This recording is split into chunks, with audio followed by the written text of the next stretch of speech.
Esta é a cidade de Nova York, apesar de ser menor que a média das cidades dos Estados Unidos da América.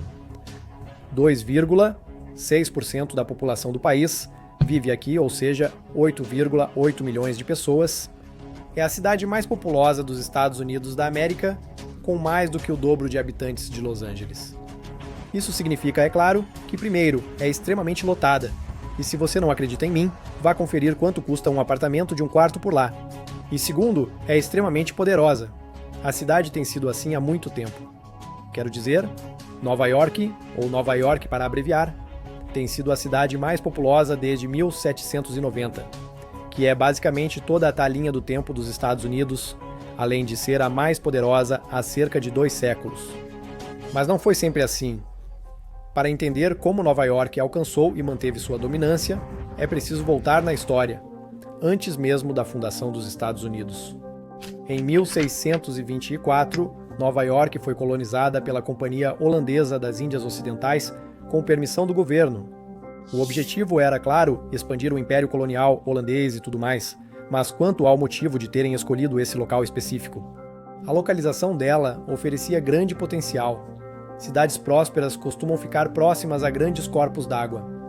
A água é a forma mais barata de transportar mercadorias, e era ainda mais antes da Revolução Industrial. O acesso à água permitia transportar alimentos e matérias-primas facilmente e exportar produtos da cidade a baixo custo. Nova York não só atendia a esse requisito, mas fazia isso de uma forma especial, e isso se deve ao Porto de Nova York. É um dos maiores e mais antigos portos naturais do mundo, com 3 características únicas que o diferenciam dos demais. A primeira é que a foz do rio Hudson está localizada entre as terras ao redor de Staten Island, Brooklyn e Nova Jersey. Assim, ela é protegida naturalmente por essas terras, que servem de barreira contra tempestades e ataques inimigos, além de ser bem integrada. A segunda é que o formato natural do porto, parecido com um triângulo invertido e com uma linha costeira curva, também ajuda a dispersar a energia do vento e das ondas, reduzindo ainda mais os riscos. A terceira é que as águas rasas do porto dificultam grandes ondas, protegendo mais contra tempestades. Essas qualidades atraíram os holandeses, que renomearam o local para Nova Amsterdã, valorizando a proximidade com a Europa e o Atlântico. Lembre-se também de que o Império Holandês, nessa época, estava em seu auge. Quero dizer, era literalmente a era de ouro deles. Ser chamada de nova capital já resume o valor do lugar. Quando os Estados Unidos da América se tornaram independentes da Grã-Bretanha, Nova York já era sua capital comercial e ainda é o principal porto da costa leste norte-americana. Apesar de tudo isso, Nova York nem sempre foi a cidade mais poderosa dos Estados Unidos. Esse título, na verdade, pertencia a Filadélfia. Como maior cidade do país e capital provisória, no fim do século XVIII, tornou-se sede do primeiro Banco Nacional autorizado pelo governo federal, do segundo Banco dos Estados Unidos da América e da primeira Bolsa de Valores do país. Por um tempo, essa cidade, e não Nova York, foi o principal pilar do mundo financeiro americano. Mesmo até 1815, os bancos de Londres procuravam a Filadélfia, e não Nova York, para comprar títulos americanos. Aqui começou a virada. Ao notar a força do mercado de valores da Filadélfia, Nova York criou sua bolsa e fundou o Conselho de Ações e Câmbio em 1817.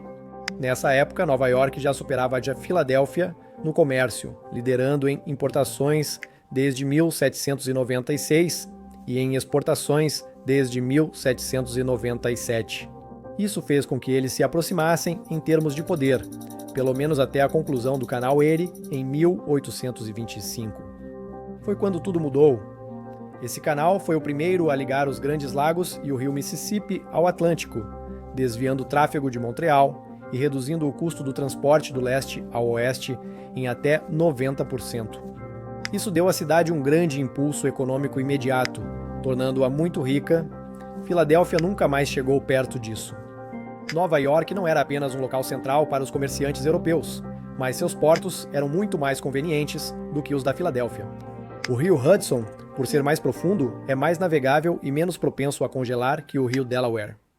O porto de Nova York, principal entrada de imigrantes, facilitou sua fixação na cidade e impulsionou o rápido crescimento populacional. De 1820 a 1860. Nova York passou de 10% maior que Filadélfia para quase o dobro.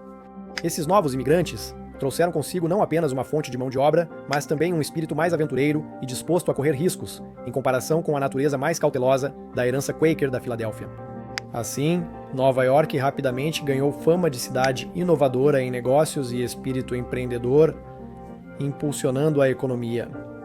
Na década de 1830, Nova York se firmou como a cidade mais poderosa dos Estados Unidos da América, consolidando seu domínio comercial, reforçado pela não renovação da Carta do Segundo Banco dos Estados Unidos em 1836.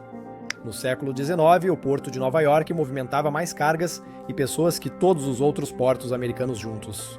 Na verdade, era e ainda é tão poderosa que, em 1861, o prefeito Fernando Wood sugeriu que Nova York se tornasse uma cidade livre, em vez de lutar contra o Sul, porque era importante demais economicamente para correr o risco de ser envolvida na Guerra Civil. A importância de Nova York segue a mesma fórmula de outros lugares. Quando um rio com acesso ao interior se encontra com um porto natural e acesso a um grande oceano, você tem um centro de comércio de mega cidade, como Londres e Tóquio também.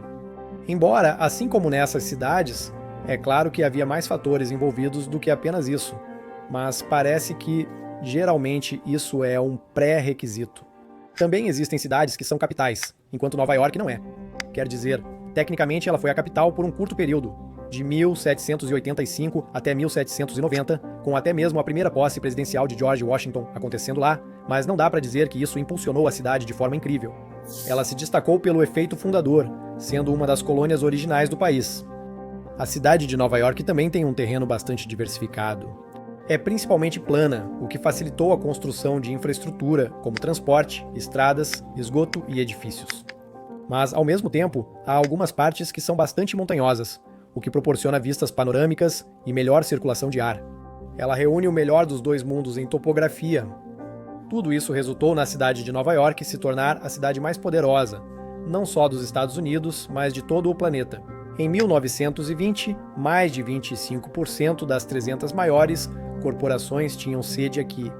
Além disso, todos os imigrantes que vieram para Nova York no passado, devido à sua localização, ajudaram a estabelecer a cidade como a capital cultural dos Estados Unidos também, com música, arte, moda, museus e muito mais, graças à sua demografia diversificada.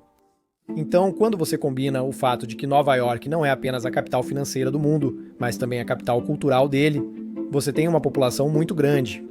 Há muitos trabalhadores de alta renda, como engenheiros, banqueiros e cientistas, trabalhando lá para essas empresas, enquanto, ao mesmo tempo, muitos artistas e atores estão lá tentando entrar na indústria do entretenimento. E claro, há também pessoas que se mudam para lá, só para estar no meio de tudo isso e experimentar a vida na cidade grande. Então, quando você combina isso com sua grande população de imigrantes, devido à sua localização e aos povos originários dali, você tem de longe a cidade mais populosa dos Estados Unidos, com quase 5 milhões de pessoas a mais do que a próxima maior, Los Angeles. E lembre-se, em termos de área territorial, Nova York não é nada especial. Tudo isso está em apenas 303 milhas quadradas de terra. Uma cidade média dos Estados Unidos da América tem 355 milhas quadradas. Também é a cidade mais lotada dos Estados Unidos da América, com cerca de 28 mil pessoas por milha quadrada.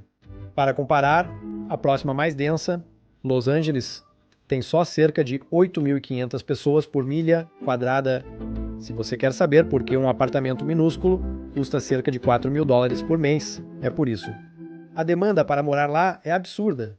Quem sabe um dia Nova York seja acessível e espaçosa para viver. Brincadeira. Obrigado por assistir. Inscreva-se para mais conteúdos. Até o próximo vídeo.